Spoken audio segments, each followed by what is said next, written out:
வணக்கம். தேவிதாசன் சமையல் simple and tasty வாங்க பார்ப்போம். இப்போ நம்ம வந்து கருவேப்பிலை துவையல் பண்ண போகிறோம். கருவேப்பிலை துவையல் மீன்ஸ் நம்ம சாதத்தில் பிசைஞ்சு சாப்பிட்லாம், இட்லி தோசைக்கெல்லாம் இதை சாப்பிட்லாம். இது எல்லாத்துக்குமே தகுந்த மாதிரி செஞ்சுருக்கேன். 5 பொருள் தான் எடுத்திருக்கேன். கருவேப்பிலை வந்து நல்லா ஒரு கைப்பிடி அளவு நிறைய எடுத்திருக்கேன்.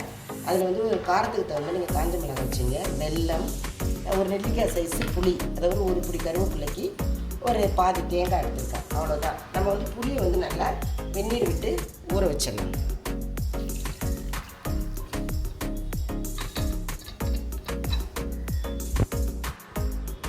இப்போ நம்ம இதெல்லாம் வதக்கவே வேணாம். ஸோ நம்ம ஒரு மிக்ஸி ஜார் எடுத்துப்போம். அதில் மிளகாய், இந்த புளி ஊற வச்சோம் இல்லையா, இந்த புளி அப்படியே போட்டுக்கலாம். அதாவது இந்த காம்பு அதில் உள்ள சீட்ஸ்லாம் எடுத்துங்க. அதேமாதிரி வெல்லத்தை நம்ம போட்டுக்கலாம். தேங்காய், வெல்லம் வந்து நம்ம கட் பண்ணி போடலாம். இதில் நான் கட் பண்ணி போடுறேன். ஸோ அடுத்து கருவேப்பிலை, இதை அப்படியே வச்சு நம்ம அப்படியே பச்சையாகவே அரைச்சிட்டு நம்ம தாளிக்கணும். வாங்க நான் காமிக்கிறேன்.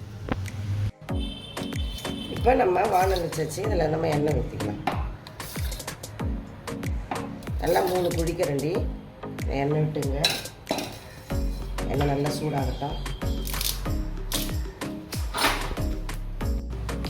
எண்ணெய் நல்லா சூடாகிட்டு கடுகு போட்டுக்கலாம். ஒரு 1/4 டீஸ்பூன் ஜீரகம் போட்டுக்கலாம். கருவேப்பிலை போட்டுக்கலாம். அப்புறம் பாருங்கள், பெருங்காயம் போட்டுக்கலாம். இப்போ என்ன பண்ணணும்னா, நம்ம கருவேப்பிலை பாருங்கள் இப்படி அரைச்சிருக்கோம். ரொம்ப நைஸாக இருக்கக்கூடாது, கொஞ்சம் குறப்பாக அரைச்சிருக்கோம். அதை அப்படியே அதில் ஆட் பண்ண வேண்டியது. ஏன்னா நம்ம இதை 1 வாரம் வச்சு சாப்பிட்லாம், கெட்டு போகாது. அதனால தான் கொஞ்சம் எண்ணெய் அதிகமாக வச்சுருக்கோம். இதை நல்ல சுருள வரணும். நல்லா சுருளி நல்லா அந்த தண்ணியெல்லாம் இழுத்து ரொம்ப சுருளி வரணும்.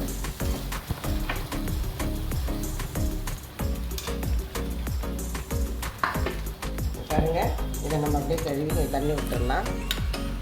அதுக்கடுத்தது அதுக்கு தேவையான உப்பு போட்டுடலாம்.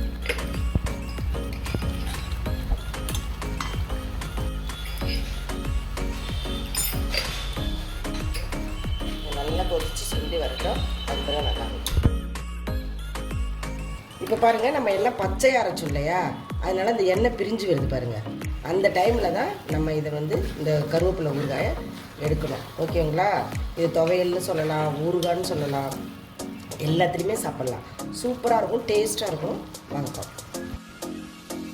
சூப்பரான சுவையான அருமையான கருவேப்பிலை சட்னி ரெடி ஆகிடுச்சு பாருங்கள்.